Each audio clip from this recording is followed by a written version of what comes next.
வணக்கம் மக்களே, நீங்கள் கேட்டுட்டு இருக்கிறது ஆண்டனிஸ் ரேடியோ. இது கல்லூரி சாலை. நம்ம பேசிகிட்டு இருக்கேன்னா உங்கள் ஆர்ஜே ரெஃபா. இன்றைக்கி ஷோவை ஸ்டார்ட் பண்ணுற முன்னாடி எனக்கு உங்ககிட்ட ஒரு கொஷின் இருக்குது. இப்போ பார்த்து நீங்கள் உங்கள் மேலே இருக்க அக்கறையில் பண்ண விஷயத்தை பார்த்து உங்களை சுற்றி இருக்க யாராவது ஏன் நீ செல்ஃபிஷாக இருக்கன்னு கேட்டிருக்காங்களா? நீங்களும் அதுக்காக ஃபீல் பண்ணியிருக்கீங்களா? அப்படி பண்ணியிருந்தா இனிமேல் ஃபீல் பண்ணாதீங்க. நீங்கள் உங்கள் மேலே வச்சுருக்க அக்கறை செல்ஃபிஷ்னஸ் இல்லைங்க, அது செல்ஃப் லவ். அந்த செல்ஃப் லவ் பற்றி தான் நம்ம இன்றைக்கி பேச போகிறோம். செல்ஃப் லவ்ன்றது ரொம்பவே முக்கியமான விஷயங்க. செல்ஃப் லவ் இருந்தால் மட்டும்தான் நம்ம மென்டலி ஸ்ட்ராங்காக இருப்போம்னு நிறைய சைக்காட்ரிஸ்ட் சொல்லியிருக்காங்க. அப்படி என்ன இந்த செல்ஃப் லவ்னால மாறிட போகுதுன்னு நம்ம எல்லாருக்குமே தோணலாம். ஆனால் நிறைய விஷயங்கள் மாறுங்க. நம்மளுக்கு நம்ம மேலே இருக்க லவ் அதிகமானால் நம்ம மேலே இருக்கிற கான்ஃபிடென்ஸும் அதிகமாகும். எல்லா சுச்சுவேஷன்லையும் தைரியமாக இருக்கும். இந்த கான்ஃபிடென்ஸ் நம்மளுக்கு ஒரு தனி அழகையே கொடுக்குங்க.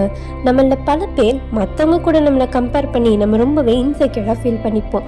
ஆனால் அவங்க வேறு நம்ம வேறுன்றது நம்மளுக்கு பழைய சமயங்களில் புரியாமே போயிடும்.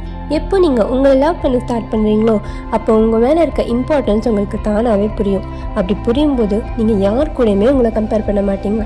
You are unique in your own வேன்னு புரிஞ்சுப்பீங்க. ஸோ மற்றவங்களை நீங்கள் எவ்வளோ பார்த்துக்கிறீங்களோ அதை விட உங்களை சூப்பராக பார்த்துக்கோங்கன்னு சொல்லிட்டு நான் கிளம்புறேன். நான் உங்கள் ஆர்ஜே ரெஃபா. இது ஆண்டனிஸ் ரேடியோவின் கல்லூரி சாலை.